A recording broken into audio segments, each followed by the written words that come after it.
उत्तर प्रदेश के एक छोटे से गांव की यह कहानी है। इस गांव में लड़की का जन्म किसी अभिशाप से कम नहीं माना जाता। यह गांव ज्यादा बड़ा नहीं है। ज्यादातर लोग चौधरी अजमेर सिंह के भट्टे पर मजदूरी करके अपना पेट पालते हैं। उसी भट्टे पर धनवा नाम का एक आदमी भी काम करता है। उम्र लगभग 45 साल, अविवाहित और अकेला। शादी की उम्मीद उसने बहुत पहले ही छोड़ दी थी। उसे यकीन था कि वह उम्र भर कुंवारा ही रहेगा, लेकिन एक दिन गाँव का पुजारी उसके लिए एक लड़की खोज लाता है। उस लड़की का नाम है भवरी।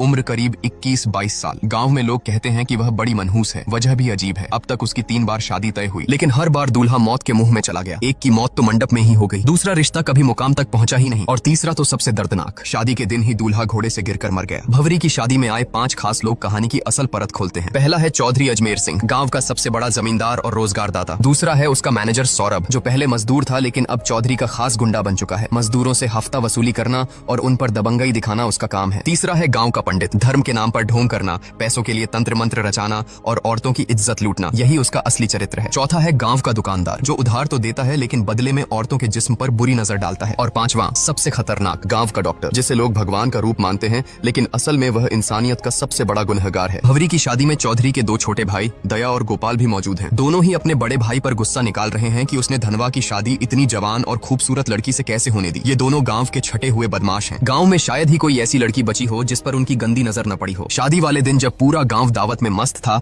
उसी रात चौधरी के दोनों भाई ने वह किया जिसकी किसी ने कल्पना भी नहीं की थी। वह गांव की एक मानसिक रूप से विक्षिप्त लड़की बसंती को बहला फुसलाकर जंगल में ले गए और दरिंदगी की सारी हदें पार कर दी। उसके बाद इस डर से कि कहीं वह किसी को सच न बता दे, उसे बेरहमी से मार डाला और लाश नदी में फेंक दी। उन्हें लगा कि यह मामला भी वैसे ही दब जाएगा जैसे पहले दबते आए हैं, लेकिन इस बार बात केवल कुकर्म तक सीमित नहीं थी, ये हत्या भी थी। गांव के लोग सन्न थे और पुलिस इंस्पेक्टर की चौधरी से पुरानी दुश्मनी भी सब जानते थे। अगले ही दिन जब चौधरी अपने भाइयों को पश्चाताप कराने मंदिर ले गया, तभी इंस्पेक्टर ने वहां धावा बोल दिया। पूरे गांव के सामने उसने चौधरी के भाइयों को पकड़ लिया और जब चौधरी बीच बचाव करने आया तो इंस्पेक्टर ने गुस्से में उसके गाल पर ऐसा थप्पड़ जड़ा कि पूरा मंदिर गूंज उठा। इंस्पेक्टर ने गरजते हुए कहा, औकात है तो करा लेना अपने भाइयों की जमानत, लेकिन इस बार कानून की पकड़ से कोई नहीं बचेगा। भले ही उसके पास सीधे सबूत न थे, मगर उसे यकीन था कि डीएनए टेस्ट सच को उजागर कर देगा। थाने पहुंचने पर दोनों भाइयों की ऐसी खातिरदारी की गई कि आखिरकार उन्होंने सब कुछ कबूल